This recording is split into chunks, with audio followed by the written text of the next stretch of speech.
Greetings to all viewer, this is Sonam Singh. हमारे आज के वीडियो में भी हम टॉप 20 क्वेश्चंस करेंगे जो कि आपके जो भी कॉम्पिटिटिव एग्ज़ाम हैं टेट सीटेट इनके लिए यूजफुल होगा।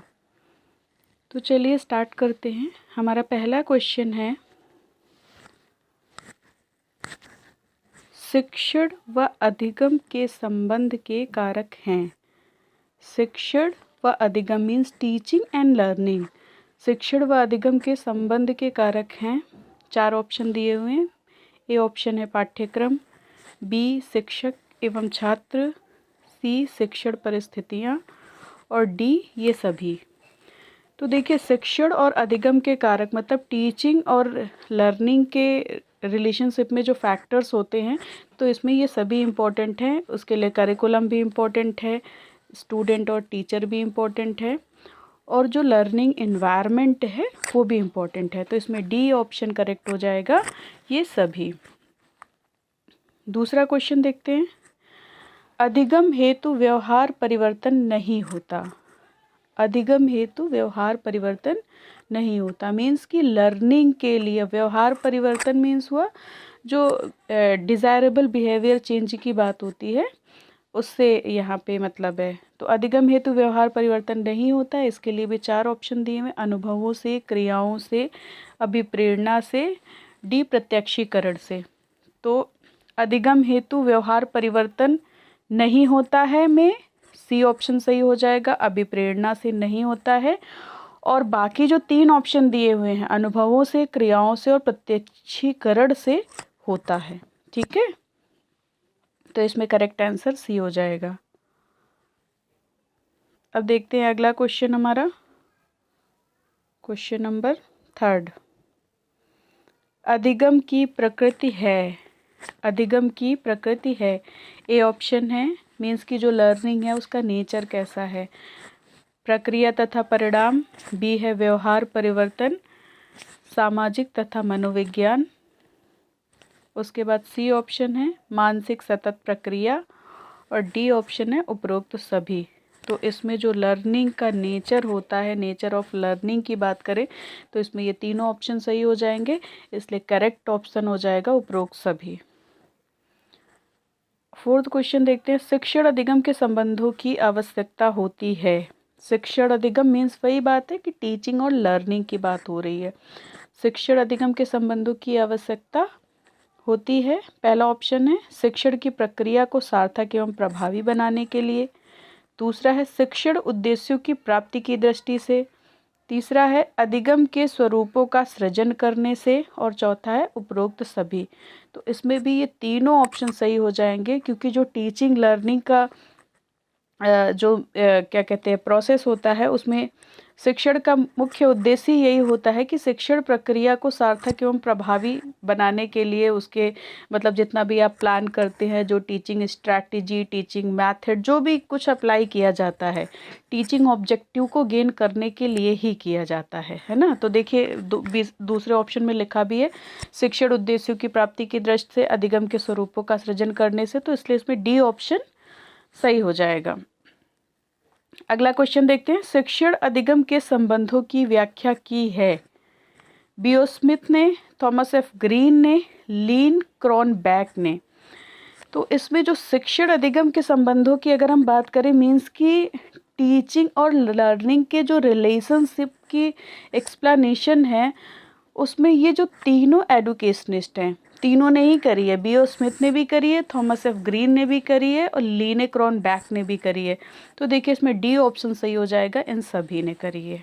ठीक है, ये तीनों आप एडुकेशनिस्ट के नाम याद रखिएगा। हो सकता है कि अगर मान लीजिए कि इसमें से कोई एक का पूछे, बाकी 3 अलग पूछ लें, तो फिर वही ऑप्शन इसमें सही हो जाएगा। नेक्स्ट क्वेश्चन है, शिक्षण सिद्धांतों के प्रतिपादन का आधार है। शिक्षण सिद्धांत मीन्स की प्रिंसिपल ऑफ टीचिंग। शिक्षण सिद्धांतों के प्रतिपादन का आधार है। ए ऑप्शन है अधिगम के स्वरूप, बी ऑप्शन है अधिगम के सिद्धांत, सी ऑप्शन है अधिगम के अधिनियम, और डी ऑप्शन है ये सभी। तो इसमें भी ये सभी हो जाएगा, क्योंकि शिक्षण सिद्धांत जो है, जो प्रिंसिपल ऑफ टीचिंग है, उसमें जो है लर्निंग का स्ट्रक्चर, लर्निंग के जो प्रिंसिपल मीन्स कि हाउ टू टीचिंग करनी कैसे है, उसके क्या प्रिंसिपल्स हैं। तो टीचिंग में किया क्या जाता है, कराया क्या जाता है, लर्निंग ही तो कराई जाती है ना, कॉजिंग टू लर्न। टीचिंग का मतलब भी यही होता है। तो इसलिए शिक्षण सिद्धांतों के प्रतिपादन का आधार है। इसमें तीनों ऑप्शन सही हो जाएंगे, तो हमारा चौथा ऑप्शन करेक्ट हो जाएगा, ये सभी। अब नेक्स्ट क्वेश्चन देखते हैं, क्वेश्चन नंबर 7। शिक्षण आयाम में प्रयुक्त होते हैं। ऑप्शन ए है विधियों को, बी प्रविधियों, सी सूत्रों, डी इन सभी को।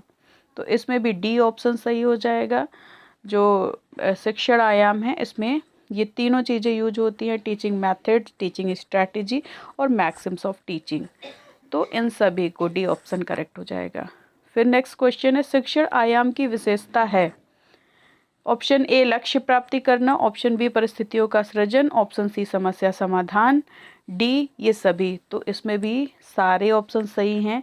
शिक्षण आयाम की विशेषता लक्ष्य को प्राप्त करना है, परिस्थितियों का सृजन मीन्स की लर्निंग इन्वायरमेंट क्रिएट करना, और प्रॉब्लम सॉल्विंग मीन्स की प्रॉब्लम क्रिएट करके प्रॉब्लम देना, फिर उस प्रॉब्लम को सॉर्ट आउट कैसे करना है ना, जो प्रॉब्लम सॉल्विंग मेथड आप लोगों ने पढ़ा होगा। तो शिक्षण आयाम की विशेषता में ये तीनों ही ऑप्शन सही हैं, इसलिए हमारा चौथा ऑप्शन सही हो जाएगा, ये सभी। अब देखते हैं हम लोग नेक्स्ट क्वेश्चन अपना। नेक्स्ट क्वेश्चन जो है हमारा वो है क्वेश्चन नंबर 9। प्रबंधन आयाम के सोपान हैं। तो प्रबंधन आयाम के सोपान ऑप्शन दिए हुए हैं 5, 7, 4, 3। प्रबंधन आयाम के 4 सोपान होते हैं। नेक्स्ट क्वेश्चन है, मूल्यांकन आयाम को दिया है। मूल्यांकन आयाम को किसने दिया है, तो BS ब्लूम ने दिया है, सभी को पता है। तो इसमें भी BS ब्लूम वाला ऑप्शन जो है वो आपका सही हो जाएगा। नेक्स्ट क्वेश्चन है, मूल्यांकन का मुख्य सोपान। ऑप्शन ए अधिगम अनुभव, ऑप्शन बी शिक्षण उद्देश्य, ऑप्शन सी व्यवहार परिवर्जन, ऑप्शन डी ये सभी। तो इसमें भी ये सभी हो जाएगा, क्योंकि मूल्यांकन का जो मुख्य सोपान है उसमें हम यही सारी चीज़ें तो चेकआउट करते हैं कि अधिगम अनुभव मीन्स कि कितनी लर्निंग हुई है, टीचिंग ऑब्जेक्टिव गेन हुए कि नहीं, बिहेवियर में चेंज आए कि नहीं। तो इसलिए ये तीनों ऑप्शन सही हो जाएंगे और हमारा करेक्ट ऑप्शन हो जाएगा ये सभी। नेक्स्ट क्वेश्चन है, विषय के स्वामित्व का आयाम है। ऑप्शन ए प्रबंधन आयाम, ऑप्शन बी हर्बर्ट आयाम, ऑप्शन सी मॉरिसन आयाम, ऑप्शन डी मूल्यांकन आयाम। तो इसमें जो विषय के स्वामित्व का आयाम है वो मॉरिसन आयाम है, मीन्स कि उसको मॉरिसन ने दिया था इसलिए उसको मॉरिसन आयाम कहते हैं। नेक्स्ट क्वेश्चन है, शिक्षण का अद्यतन आयाम है। ऑप्शन ए एकीकृत आयाम, ऑप्शन बी मूल्यांकन आयाम, ऑप्शन सी मॉरिसन आयाम, ऑप्शन डी प्रबंधन आयाम। तो इसमें ऑप्शन डी करेक्ट हो जाएगा, प्रबंधन आयाम। क्वेश्चन नंबर 14 है, प्रश्नोत्तर विधि के प्रवर्तक हैं। प्रश्नोत्तर विधि के प्रवर्तक सुकरात हैं, जिनको कि हम लोग सोक्रेटिस भी कहते हैं इंग्लिश में। तो प्रश्नोत्तर विधि के प्रवर्तक सुकरात, ये ऑप्शन सही होगा। क्वेश्चन नंबर 15, शिक्षण विधि का कक्षा में उपयोग करते हैं।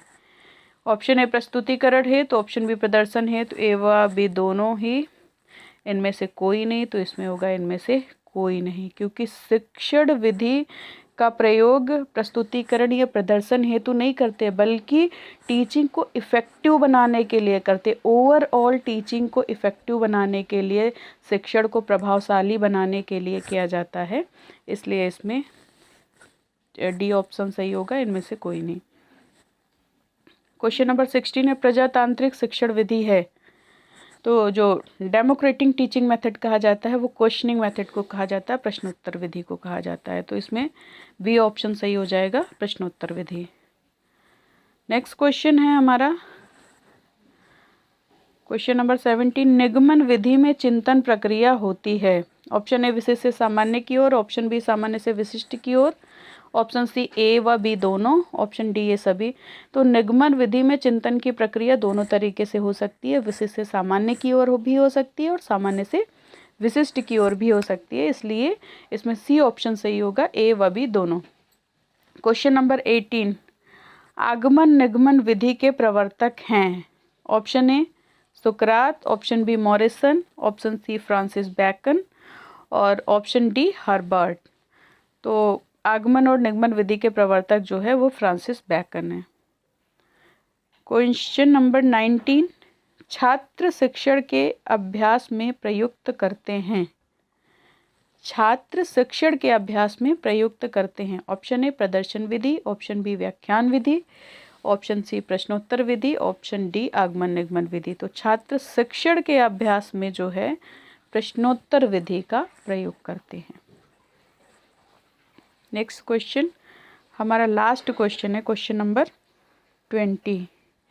आगमन विधि का उपयोग किया जाता है। जो इंडक्टिव मेथड है, मैंने अपने इसके पहले वाले वीडियो में भी इंडक्टिव और डिडक्टिव मेथड के बारे में बात करी। डिडक्टिव मेथड मीन्स हुआ निगमन विधि और इंडक्टिव मेथड मीन्स हुआ आगमन विधि। तो जो आगमन विधि है, इंडक्टिव मेथड का उपयोग किया जाता है। किस शिक्षण में किया जाता है? पद्य शिक्षण में, गद्य शिक्षण में, व्याकरण शिक्षण में, निबंध शिक्षण में।